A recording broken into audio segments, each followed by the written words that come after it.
It was kind of nerve-wracking at the beginning. You know, that's a huge dollar amount, and we didn't know what we were getting into. We didn't know how it was going to be done. We just started brainstorming and got people on board, and we had a really good turnout of people wanting to help. I know we were doing boxes like crazy at the warehouse, thousands. Flour, sugar, rice, crackers, and ground beef, and we tried to put it to what would help make a meal. You know, one of the values in our communities is that if there's somebody that doesn't have enough food, you're supposed to give, you're supposed to share. Or if there's somebody that isn't able to go out and get fish or hunt moose, again, you're supposed to be able to give and share. And so we took those values, those cultural values, and put them into action with this program. We landed right on top of the bank, and then we had like a whole trail of four-wheelers all in line waiting for us. There are no roads and no rail that go out to the region. There are no Costco's, there are no Kroger stores, no Fred Meyer's, no Safeways. In the entire region, that's about the size of Oregon. It worked out. This whole project seemed like everything seemed to just fall into place, like it was supposed to happen the way it happened. Not having the food or not having food, I know from personal experience how hard that is. And being able to be a part of a program like this to bring just a little bit of food stability to a family in need it's very humbling. Our elders have taught us that there are going to be times where there is plenty of food and times where there isn't enough. And so you need that resilience. You need that teamwork, that community of supporting each other to survive and thrive.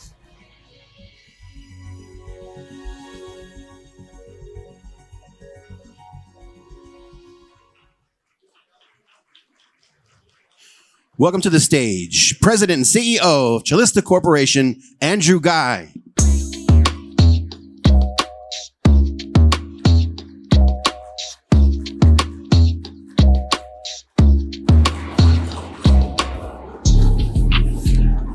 Brianna, that was a really good video, huh? Let's give a hand for the producers. And I'll make a few remarks that hopefully will give context to what you just saw. I'm Andrew Guy. I'm a tribal member of Nabuscat, and I'm honored to be the president and CEO of Calista Corporation, one of the 12 regional corporations established by Congress back in 1971. You know, actual corporations are different. We were given basically two marching orders that weren't really in gel with each other by Congress.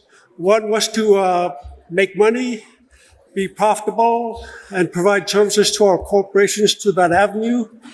And the other was to improve the socioeconomic conditions of our shareholders and communities. So that second mandate from Congress is kind of, takes away from the for-profit aspect of our duties. But I think we've done pretty well in terms of meeting the mandate of Congress and providing services to our shareholders and tribal members. And I have to thank our elders for that. They expected many of my generation to go to school, learn the Western system, and excel in it. And that's what many of us did all over Alaska. We went to boarding school, went to college. Many of us went to graduate school and law school, and brought back the skills that we learned to help our people. So I think because of that, ANCSA is kind of pretty successful. But also Our elders expected us to never forget our culture and our way of life. My own grandparents advised me and instructed me to never forget our subsistence way of life. And that's why, to this day, I still hunt and fish and provide for my family that way, my extended family too. That teaching is what we need to continue. We as Native people are kind of different from rest of society.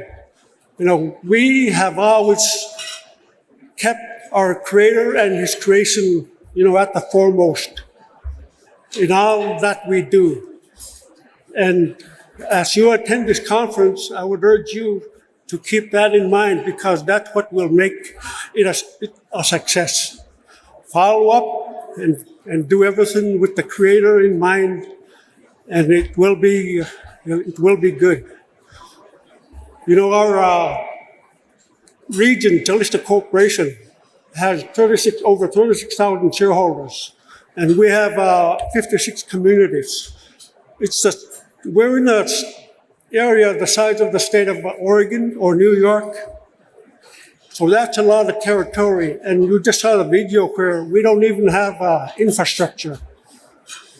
We have one road that connects two of our villages, a 15-mile road on the Yukon side of our region. And that's it. Otherwise, we have to rely on air travel, boat, snow go, and in the wintertime, when the ice is thick enough, the ice road. The ice road is a very critical piece of infrastructure for my people, because it connects a lot of our communities to our hub, Bethel. And Bethel is where they can go and get lower cost store goods, health facilities. So when we talk about the lack of infrastructure, many of you experience the same, the lack of infrastructure. We need to fight together for that kind of effort. We're all in the same boat. We at Calista have, and my people have been under a lot of pressure the last few years. Our mainstay, salmon.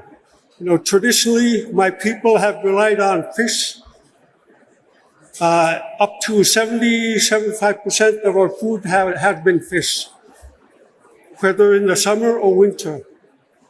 We rely on fish so much that in my language, our word for fish and our word for food is the exact same word. That's how much we rely on the salmon and the other fish species that we get all throughout the year. We have a duty that, to provide and protect those kind of resources. And we can do it together a lot more effectively. When the pandemic hit, it really put a lot of, it magnified a lot of the issues that we face up in Alaska. We're already faced with a high cost of living, high cost of goods, high cost of doing business, and the pandemic and the supply chain issues that arose, inflation, magnified those issues for us. But we're handling it, but we need your assistance in terms of addressing those, both at Congress and at the state level. And that's the thing that, I guess the message that I would like to give to you with that video you just saw. It's always best to work together. So I want to thank you for giving me this opportunity to address you and provide a little context to the video you just saw. Oyana.